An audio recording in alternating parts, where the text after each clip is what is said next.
I started running 4 weeks after I broke my foot. And this is the journey of how I did it faster than any doctor said I could. If you watched my sub 5 minute mile video, you know how I broke my foot. I was riding a one wheel, filming, I fell off. Everything in my life changed in that moment. Dude, it's so wild. I think I'm gonna give up YouTube, man. Like, I was in shock. I can't do my mile video. I can't do the New York City Marathon. And it was so depressing. All I did was watch YouTube videos on other people who broke their foot and trying to relate to their experience and how they got through it. And that's when I was like, maybe I should make my own video sharing my journey and how I went about it. And just please note, none of this is medical advice. I'm not a doctor. This is just a documentation of my experience. So please talk to professionals. I'm just gonna share what happened, and do not think that what I was able to do is gonna be exactly what you can do, because every break, every injury is gonna be different from person to person. But what happened to me is I broke the cuboid bone in my right foot. It's like not your metatarsals, which is your toes, but it's one of the middle bones in your foot joint. The moment that I broke my foot, the first thing I did is I went to urgent care, got an x-ray. The radiologist is seeing the same thing as me. Okay. He says a mild fracture. And the radiologist said, hey, you need to see an orthopedist. And I went in for the appointment the next day, and he was like, you broke your foot. We need to put you in a boot for 6 weeks. And he was like, no exercise. You can do upper body, but no lower body. You're done. He didn't really give me any other information. He didn't let me ask any questions. It was just super fast. And that's when I just felt like unsupported, and I needed to find other resources. And I knew I had a friend. Relax your hips. His name's Skip. He's actually helped Olympic athletes, major sports league athletes to recover from big injuries. So obviously there are ways to optimize the healing process. And yes, it can be a little risky, but I didn't want to just like take the normal approach. Skip told me that he started walking a couple days after he broke his foot. Snapped this bone completely in half, this bone completely in half, and this bone was partially fractured. And then they recommended an air boot just like this, stepped maybe 2 steps in it, and then decided to take it off, because retaining mobility in the joint is maybe the key thing to do if you know all these other things we're going to talk about in this video. All right, I'm excited. Let's do this. So step 1 would be take off the boot. Oh. Okay. Yep. Please consult your doctor and do not try this at home. Yep, do not try this on your own. So really gentle, just hold my arm, and now I want you to put 1%. You only have to do it for a second, but just kind of tell me what you feel. Just a little pain on the right side, like a 3. Like a 3, perfect. Yeah. Okay, that's our before. It's a lateral motion. Okay. He was just like, these are the experiments that you should run. Keep developing sensitivity. Keep doing these little exercises. You're activating certain muscles that are not going to damage the bone near your foot, because when you leave your foot in a boot, it's not moving, it's not getting a lot of sensations, and that is just gonna degrade a lot of things around that area. Let's stand up and check that. Okay. Like maybe 5% and there's no pain? Mm-hmm. That's a victory for today. And so think about this, right? We didn't improve the ankle, we improved the system. And by improving the system, the ankle doesn't have to take as much load. I can run. I took off the bandage. I was very scared. Oh, is there a bruise? Yeah, oh, it's really bruised on, like Oh, right here, you've got no. like just a solid line of purple. And yes, you need to not move it so you can recover the bone, but as long as you're not impacting the bone in a negative way, what I learned is you should try to move everything else around it that's not going to impact it. So it's super valuable to be reassured that I could recover quickly and I could still do day-to-day activities and allow my bone to heal and not feel limited by thought of just put on the boot, come back in 6 weeks. Almost 2 weeks since I broke my foot. 40% loss in my calf. It's still swollen a little bit, but I'm starting to see the veins on the top of my foot, so that's a good sign. Mobility-wise, it's not as mobile. I don't know. I think I might get like a, what's it called? Like a second opinion. So I don't have good health insurance because I'm self-employed or unemployed, whatever you want to call it. And I had to pay out of pocket. I think this appointment was like $500 to get an x-ray and a second opinion from another doctor. His thought process was absolutely not running the marathon. I think he kind of scared me a little bit and I ended up dropping out. But he did give me permission to walk on the boot. This is something I've been dreaming about.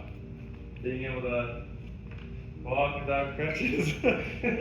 Which was super valuable because the previous doctor just said partial weight and now he was like go on full weight. So I was happy that I could start to do more things. And then came the third and final aspect, which was probably the most impactful for me, and that was Doc on the Run, or Dr. Segler. In my YouTube binging journey of watching other people's stories, his videos started to get recommended. Hey, Dr. Christopher Segler, Doc on the Run here, and I'm in Reykjavik, Iceland. I'll be lecturing to a group of foot and ankle surgeons, podiatrists, all about stress fracture healing strategies in runners. And I kept watching it, and then he had a link to get like a consulting call. I have nothing to lose. I'm stuck here. I'm just watching videos. Let's talk to him. It seems like he has a lot of experience training other runners to get back to running. So the very first thing he said is I need to reduce the swelling in my foot because it was still slightly more swollen than it should have been. And he recommended I wear compression socks. Those are the really tall ones, and I think they're 20 to 30 millimeter Hg. So that's the pressure. It said like for nurses, super cheap.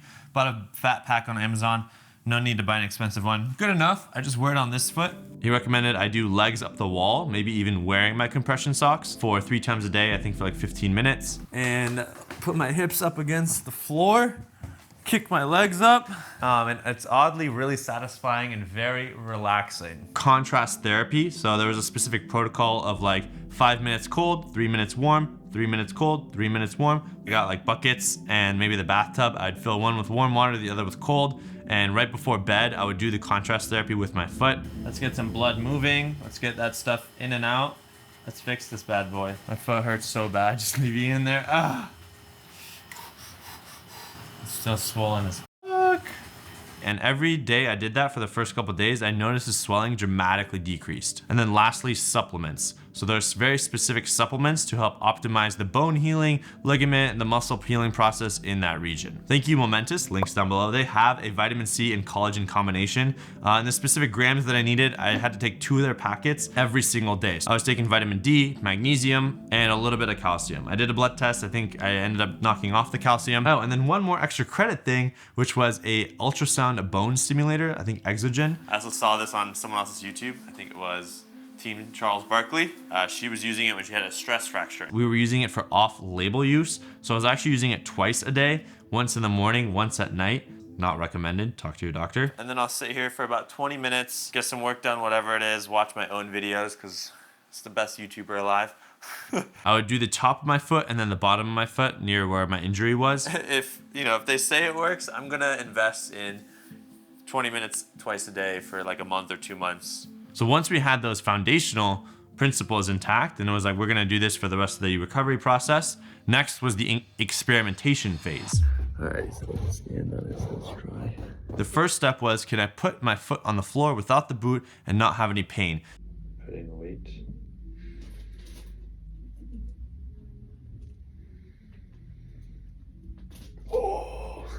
And these experiments were just trying to put more body weight on my foot, right? We want to get to running, but we need to do very baby steps, analyze how I feel, and then take the next step forward. There were no big leaps, there were no big jumps. I'm gonna lift up my knee. All right, find balance. And now, can I even do it without? Close my eyes. And then maybe 1 leg squats. And then we're gonna go down. Ooh. And back up. I think ideally I want to bend at my knee rather than my upper body.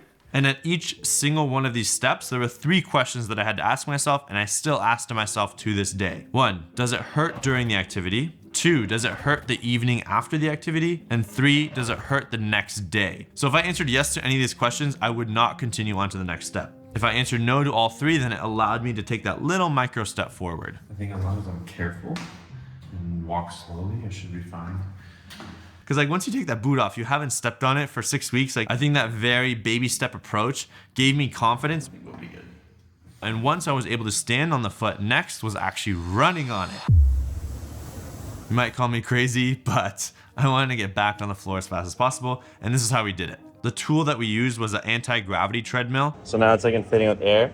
Yeah, it's filling up with air pressure, and that's basically what it's using to hold you up.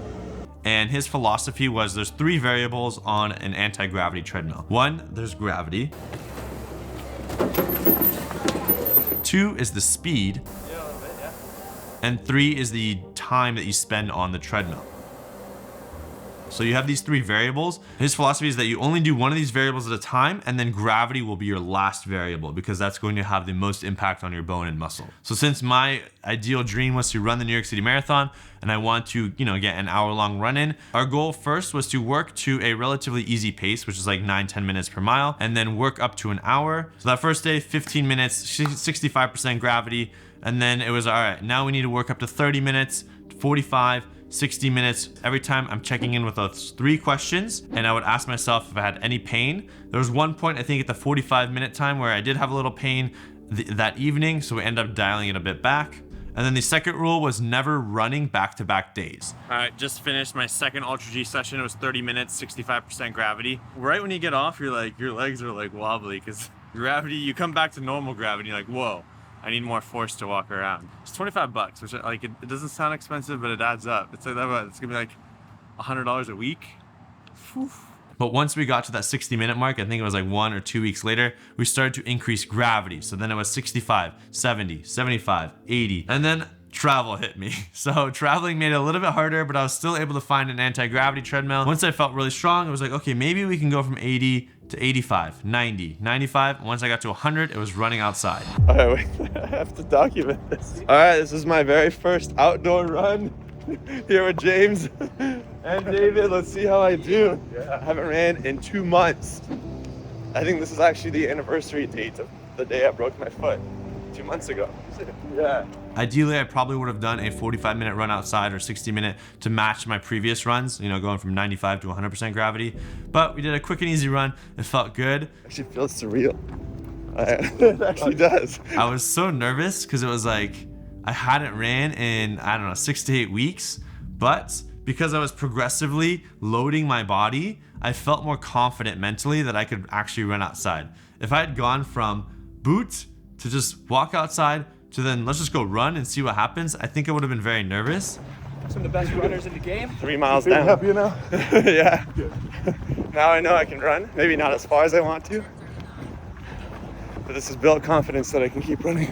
All right, Doc, I did my first run outside. Very excited, finally did it. There wasn't any pain while running, no pain after running. Just the top left, like maybe up in front of my ankle shin area, just feels a little weird. I don't know what the sensation is. It's, what is it, November? December. Oh, wow. So tomorrow will actually be my 4-month anniversary since I broke my foot. They say that your foot still swells up 6 to 8 months after the injury, but I'm running. I've ran 7 to 8 mile runs so far, preparing for the London Marathon. So freaking stoked about that. Thank you to all the people that donated. There is a donation link if you want to support my London Marathon charity. I think anyone who might be suffering from a stress fracture, shin splints, or any kind of broken bone in your lower body, getting advice from Dr. Segler was definitely the most valuable thing for me. And a lot of the learnings that I got from him, I'm going to continue in my running journey from now on. So thanks, Doc. I will have links for all the products that I used, all the coaches that helped me, and every single doctor, whatever it is, they'll be linked down below. Really appreciate everyone for their support. Make sure to subscribe, turn on notifications down below. Follow me on Instagram and X at Shervin Shares. You know, sometimes life's gonna hit you in the head with a brick. The only thing that you can do is just get right back up. You might not achieve your goals at the time that you want to, but as long as you put in the work over time, you'll get there. We'll see you in the next video. Peace.